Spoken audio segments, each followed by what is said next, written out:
Hello বন্ধুরা, আমি ইন্দ্রজিৎ।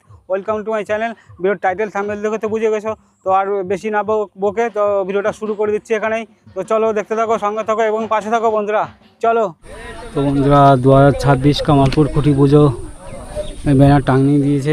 এখন ঘড়ি 1:30 বাজে, আর 1:30টার সময় তোমার চলে এসছে, দেখতেই পাচ্ছ মতুয়া দল। একটু কাছের থেকে দেখাই, মতুয়া দল প্রবেশ করছে ইতিমধ্যে বেলা 1:30 নাগাদ।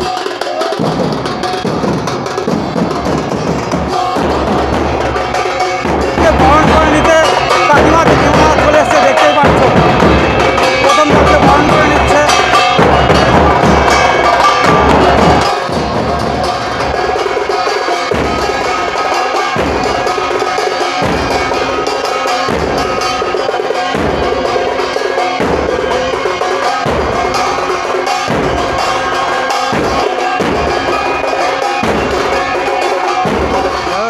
সম্মান পেয়েছে 2024-এ এবং আরও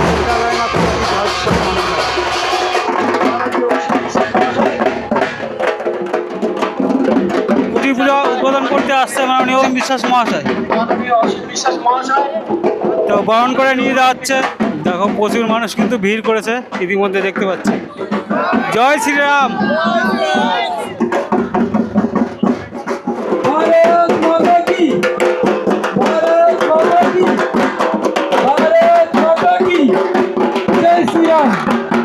জয় জয় শ্রীরাম, বন্দে মাতরম। উপস্থিত আছেন জেলার সাধারণ সম্পাদক নদিয়া শ্রী অসীম বরণ উকিল মহাশয়। এছাড়া উপস্থিত হয়েছেন আমাদের মধ্যে নদিয়া জেলা পরিষদের বিরোধী থেকে আহ্বান।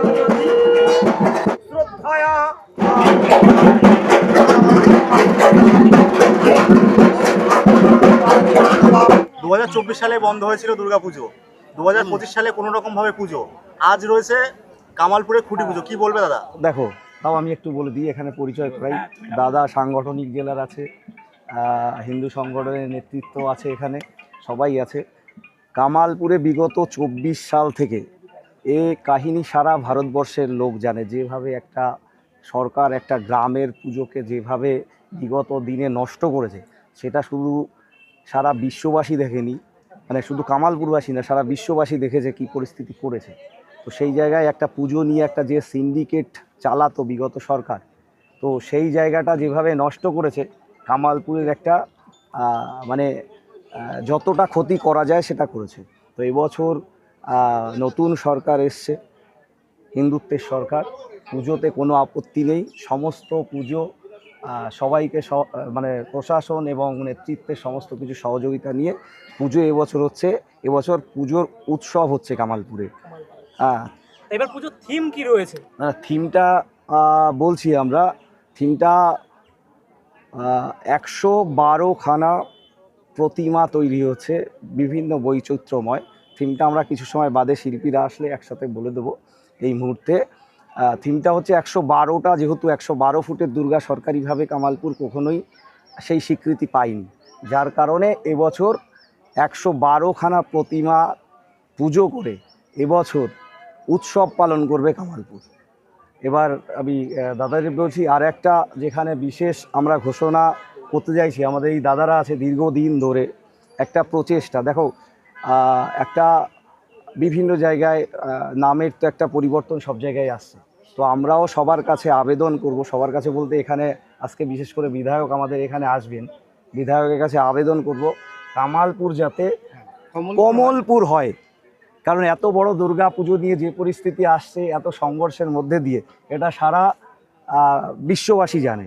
তো কামালপুরটা আমরা আর চাইছি না, এটা কমলপুর যাতে হয় সেই পরিস্থিতি। তারপরে দাদা বলবে কিভাবে কি করা যায়, সেটা সেই প্রস্তাবনায় সবাই সমর্থন করবে।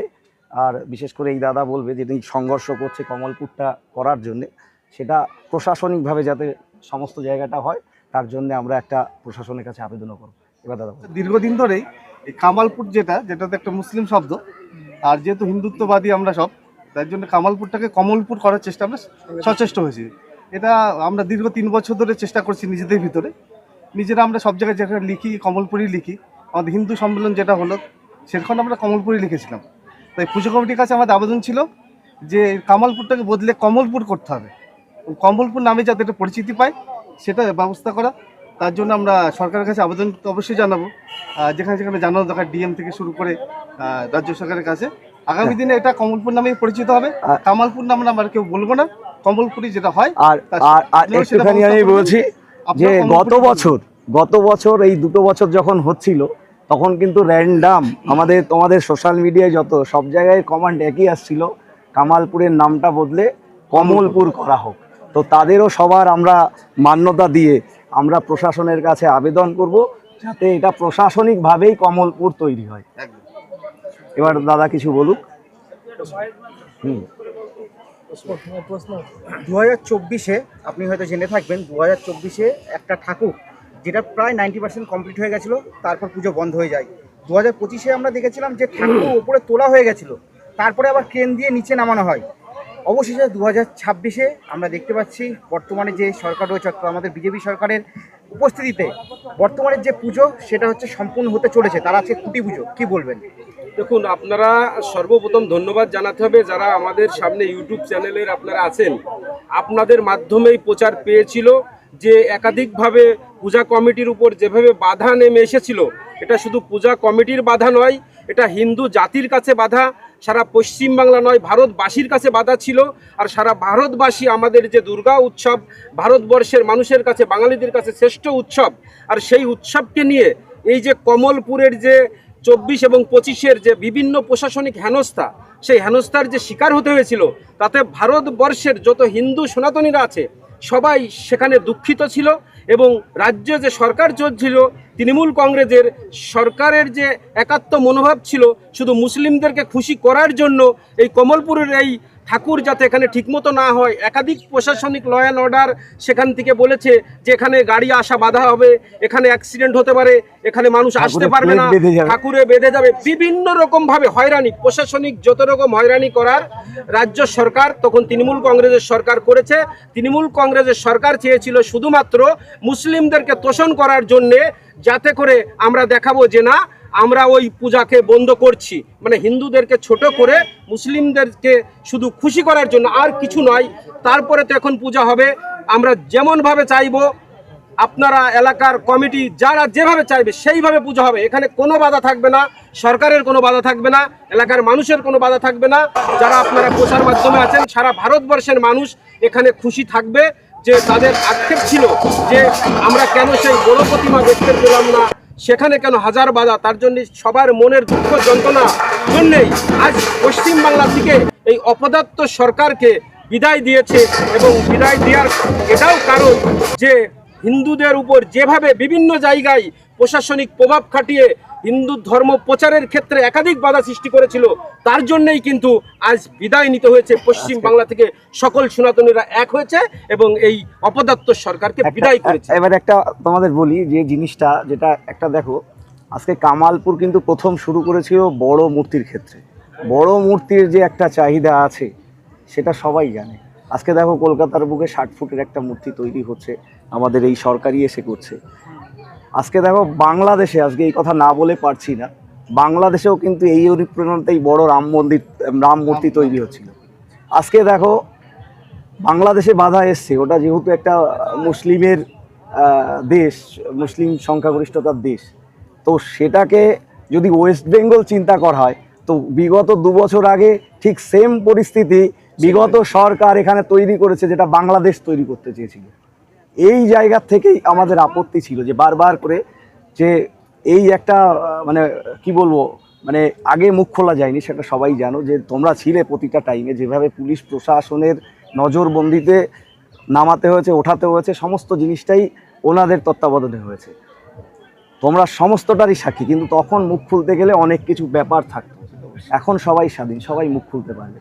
প্রতিবাদটা কিন্তু কামালপুর থেকেই উঠেছিল। এখন নানা বড় বড় কলকাতার পুজো কমিটিরা বলছে, একটা পুজোকে যেভাবে বিজনেসে তৈরি করেছিল বিভিন্নভাবে, তো ওরা সেই, এটা আমি লাস্ট হব যে কাটমানি যেত পুজোর থেকে, সেই গল্পটা ওদেরই রিজু দত্ত বলছে সুমিতকে, ও কাটমানি যেত ওদের পার্টি ফান্ডে পুজোর থেকে। তো এর থেকে লজ্জার এই ওয়েস্ট বেঙ্গলে আর নেই। আর যারা হচ্ছে ইন্দ্রনীল সেনের ওয়াইফ, যিনি ছিলেন ওই মাসা আর্টের মাথা হয়ে, যারা 22টা পুজোকে টোটাল সমস্ত বিশ্বের দরবারে দেখানোর প্ল্যান করেছিল 4 থেকে 5,000 টাকা পার হেড করে, মানে টিকিট কাটিয়ে। বিশ্বের দরবারে বাংলাকে উনি উত্থানে নিয়ে যায়নি, লজ্জায় নাক কাটিয়েছে, লজ্জায় নাক কাটিয়েছে। সব থেকে বড় ব্যাপার এটাই যে মানুষকে বলা হয়েছে আমরা ইউনেস্কো করেছি, আমরা এটা করেছি, আদতে টোটালটাই উনি ভাওতা দিয়েছেন এবং মানুষের মানে বিশ্ববাসীর কাছে বাঙালিকে লজ্জার জায়গায় দাঁড় করিয়ে দিয়েছে। লাস্ট একটা জিনিস আপনার কাছে একটু জানার চেষ্টা করব, 2025-এ যেই সময় ঠাকুর উপরে ওঠানো হয়েছিল, তারপর আমরা দেখেছিলাম ক্রেন দিয়ে যেদিন নামানো হচ্ছিল, সেদিন এখানে যত সোশ্যাল মিডিয়া হোক, নিউজ চ্যানেল হোক, যারা উপস্থিত ছিল তারা সেই জিনিসটা তুলে ধরতে চেয়েছিল যে ক্রেন দিয়ে কোনো টেকনিক্যাল ফল্টের জন্য না, ক্রেন দিয়ে এমনি হচ্ছে জোরপূর্বক নামানো হচ্ছিল। কিন্তু তখন বারবার এটার প্রশ্নের জবাবটা আমি দিচ্ছি, কারণ তোমাদের তখন দেওয়া যায়নি। তোমরা জানো যে এখানে স্বয়ং ডিএসপি উপস্থিত থেকে যেভাবে এখানে পরিচালনা করেছে, টোটাল আমার বোধহয় ড্রেসও এরকম ছিল না, টোটালটা যেভাবে স্ক্রিপ্ট লিখে দিয়ে যেভাবে মানুষকে বলতে বলা হয়েছে, সেটাকে বলতে বাধ্য হয়েছে। সেটা জানো যে আগের সরকার কি করেছে, ওটাকে বলা হয়েছে টেকনিক্যালি, আসলে টেকনিক্যালি না, ওটাকে ঠাকুর নামানোর জন্য নবান্ন থেকে ফোন এসেছিল, যেটা বারবার করে যেই ঘটনাগুলো পরে এক সময় বসো পুরো টোটাল ঘটনাটা তোমরা জানতে পারবে। একটা গিনিস বুক করা যাবে না, এটা মূল ছিল হচ্ছে আগের সরকারের যিনি ছিলেন তিনি হচ্ছে নিজেকে ছাড়া অন্য কাউকে চিনতেন না। উনি ইউনেস্কো করতে গেছিলেন কার্নিভালটাকে, যেহেতু কামালপুরের গ্রামের পুজোটা 24 সাল থেকে একটা অন্যরকম হয়েছিল, আমরা Guinness book of world record apply করেছিলাম, তখন ওটাকে যে কোনো মূল্যে গ্রামের পুজোটাকে গিনিস বুক থেকে নাম আউট করতে। কারণ কি, বিগত সিএম 500 কোটি টাকা পুজোয় খরচা করতো, এটাই হচ্ছে বলা হয়েছিল। যদি ওনার ইউনেস্কো না হয় 26-এর ভোটে ওনার খুব অসুবিধা হয়ে যাবে। ওই কারণে একটা গ্রামে যদি গিনিস বুক হয় তাহলে ওটাকে করতে দেওয়া যাবে না, যে কোনো মূল্যে ওটাকে উইথড্রল আছে, সমস্ত কিছু দেখাবো আমি পরে, আছে ওই প্রুফগুলো সমস্ত কিছু, যেভাবে বসিয়ে গিনিস বুক থেকে নাম উইথড্র করা থেকে, কালীঘাটে জমা দেওয়া থেকে, তারপরেও 70 ফুটের পারমিশন দেওয়ার পরও সেই পারমিশন কেড়ে নিয়ে ঠাকুর নামানো।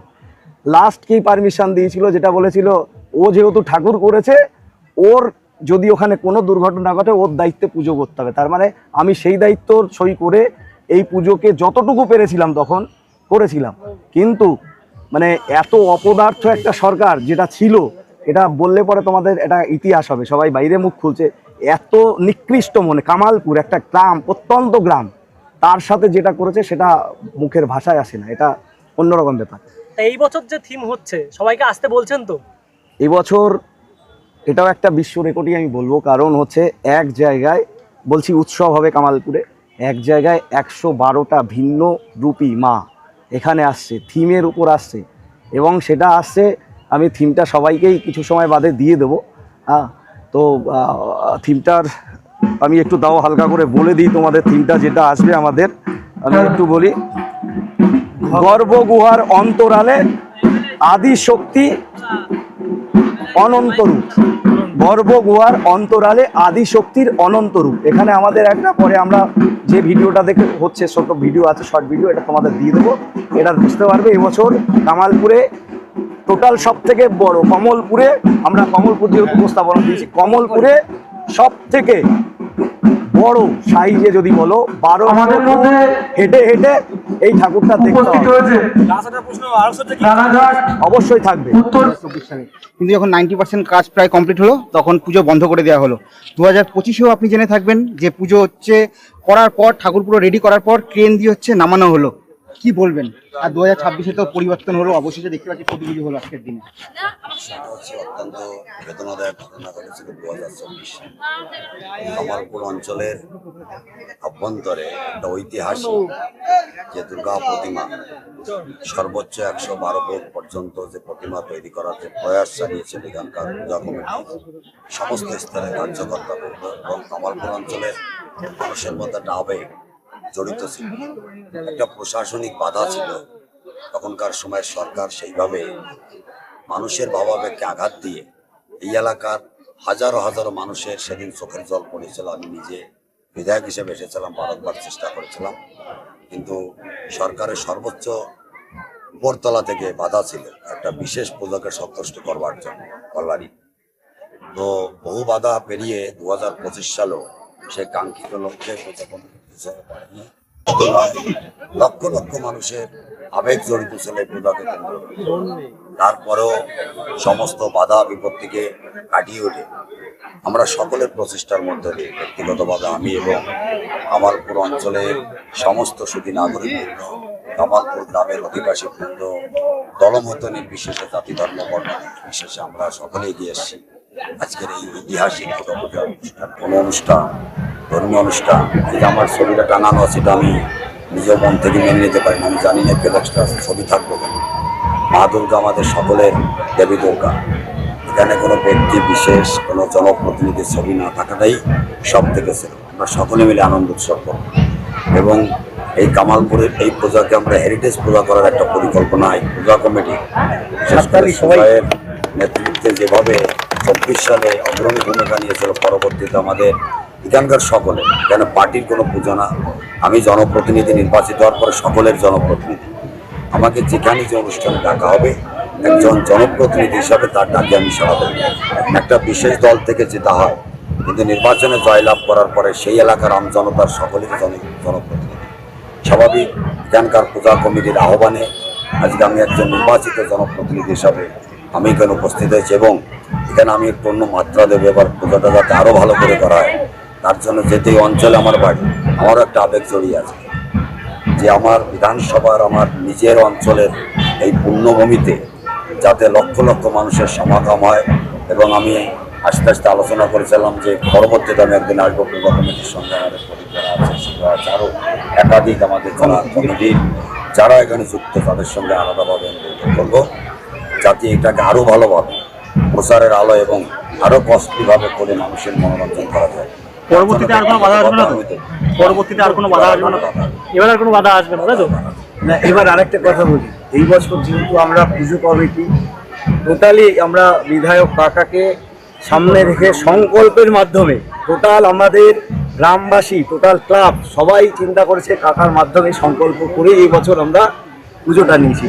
এই পুজো আমাদের বিধায়কের নেতৃত্বে পুজো, এটা হচ্ছে সবাইকে আমি মানে বলে দিতে চাইছি, এটা তোমাদের মাধ্যমে বলে দিতে চাইছি।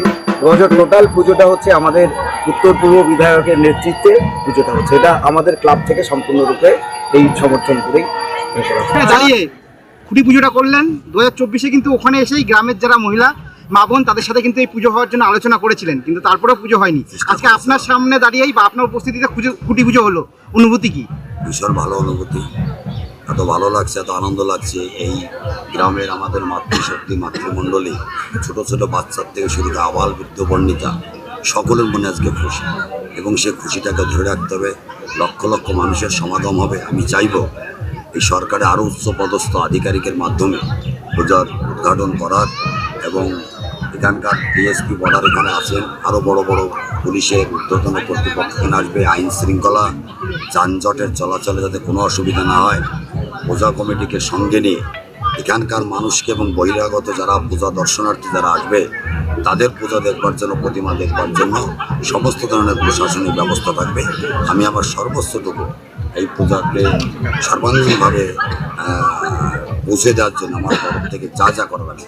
আর দর্শনার্থীর উদ্দেশ্যে বার্তা কি বার্তা দেবেন? তারা কি আসতে পারে এই কামালপুরে? এই সমস্ত দর্শনার্থীদের কাছে আমার বিনম্র আবেদন যে আসুন আপনারা, এবার আমরা সবাই থাকি, সকলে মিলে, কোনো বিশেষ দলের পুজো এটা না, আমরা সকলে মিলে পূজা কমিটির আহ্বানে আমি একজন জনপ্রতিনিধি হিসাবে পশ্চিমবঙ্গের বিভিন্ন প্রান্তে আমি সমস্ত দর্শনার্থীদের কাছে আহ্বান করব যে আমি নিজে থাকবো, তত্ত্বাবধান করবো, সেই সঙ্গে সঙ্গে আপনারা এগিয়ে আসুন। নমস্কার, বারকার থিমটা আমাদের হবে, আমরা সোশ্যাল মিডিয়া উদ্বোধনের কাজ বড় বড় চ্যানেল আমরা এটাকে দিয়ে দেবো। সবেমাত্র 12খানা দুর্গা সমাপ্তর পথে দর্শনার্থীদের আসার জন্য তো আমরা এখন জয় মা দুর্গা। করেছি আমার এলাকার পঞ্চায়েতের এই এলাকার কামালপুর, কৃষ্ণনগর, যেখানে যারা আছে আমাদের দাদা জজম্যান, সবার কাছে একটু ভালো করে জিজ্ঞেস করে দেখেন। আমরা তার বিরোধিতা করেছি যে না, পূজা হবে, পূজা একার নয়, পূজা কোনো দলীয় নয়, পূজা কোনো মাথার সিঁদুর নয় যে আমি নিজে লাগালাম নিজে লাগাবো। এটা জনগণের শক্তি, জনগণের জয়। এইটা 2026-এ এইবার দেখিয়ে দিল বিজেপি সরকার যে দেখো দেখো পূজা কিভাবে হয়। তোমরা আমাদের নাক কাটতে গেলে কি হবে, তোমাদের নাক কান দুটোটাই কাটা গেল। আর আমি মানুষ এখানে যারা যারা আছে সবাই আমাকে চিনে জানে, আমি সবার মঙ্গল কামনা করব। আর 2031 যেন আবার আসতে পারে আমাদের মাঝে, আমরা সেই গুণগান গাবো। সমস্ত গ্রামবাসী এবং আমি শিল্পীদের একটু পরিচয় করিয়ে দিই। আমাদের সামনে যিনি রয়েছেন নীতিশ মুন্সি, অপূর্ব রায়, প্রশান্ত রায়। তো এনাদের মারফতে এই বছরের যে থিম হচ্ছে সেইটা একটু বলবে আমাদের নীতিশ মুন্সি। টোটাল একটা বিশাল বড় মাপের পুজো হচ্ছে, যেটা কিনা সাইজের দিক দিয়ে বলতে পারো সবচেয়ে বড়। তো আমি নীতিশ মুন্সির মুখ দিয়েই বলতে চাই। নমস্কার, উপস্থিত সমস্ত গ্রামবাসী এবং যারা এখানে পুজো কমিটির উদ্যোক্তারা রয়েছেন তাদেরকে আমার অসংখ্য ধন্যবাদ, আন্তরিক শুভেচ্ছা, প্রণাম এবং ছোটদের ভালোবাসা। এবছরের আমাদের যে থিম, আমরা হয়তো উচ্চতার দিক থেকে বিগত 2 বছর যে প্রচেষ্টা ছিল সেটাকে আমরা কন্টিনিউ করতে পারছি না বিভিন্ন কারণে, কিন্তু আমরা এবছরের যে থিম রেখেছি সেটা উচ্চতার দিক থেকে বৃহত্তর না হলেও হয়তো আয়োজন এবং অন্যান্য সমস্ত বিষয়গুলো যদি আমরা একত্রিত করি তাহলে এটা সর্ববৃহৎ পুজোই হতে চলেছে। আর এবছরের আমরা যে থিম রাখতে চলেছি, এখানে 112টি দুর্গা মাতার প্রতিমা নির্মিত হবে এবং গর্ভগুহা, যেটা আমরা এখানে একটি বৃহত্তর পাহাড় এবং তার একটি তার অন্তরালে বিভিন্ন ধরনের যে ঐতিহাসিক কিছু হেরিটেজ বলতে পারেন এক কথায়, যে সেই ধরনের আদলে আমরা এখানে দুর্গা মাতার যে আদি যে শক্তি দুর্গা মাতা আমাদের, সেই তার অনন্ত রূপ, তার রূপের তো কোনো শেষ নেই। তো আমরা এখানে যতটা সম্ভব শিল্পীরা সেটাকে তুলে ধরার চেষ্টা করব।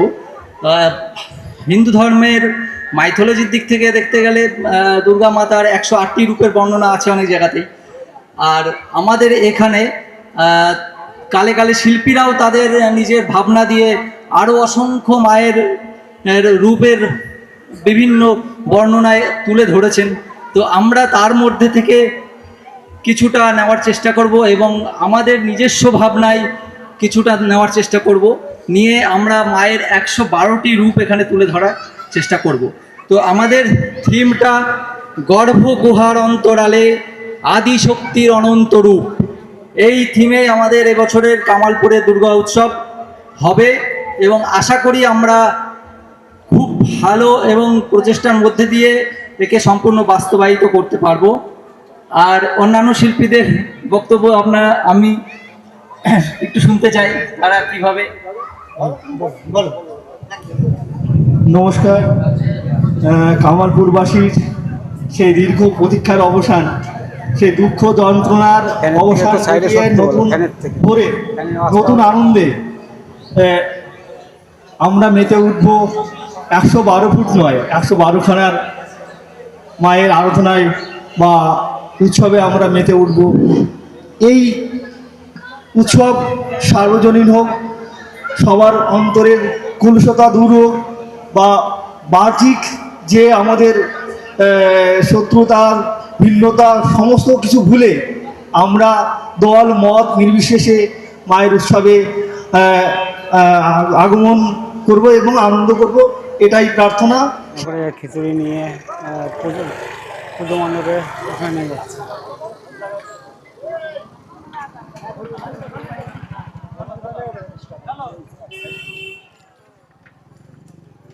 দেখলে বন্ধুরা, এবার বাড়ি যাচ্ছি। তো আজকের ভিডিওটা তোমাদের কেমন লাগলো অবশ্যই কমেন্ট বক্সে কমেন্ট করে জানিও। ভিডিওটা ভালো লাগলে লাইক শেয়ার কমেন্ট করে জানিও এবং চ্যানেলে নতুন হলে চ্যানেলটিকে সাবস্ক্রাইব করতে ভুলো না বন্ধুরা। দেখা হচ্ছে নতুন কোনো ইন্টারেস্টিং ভিডিওতে।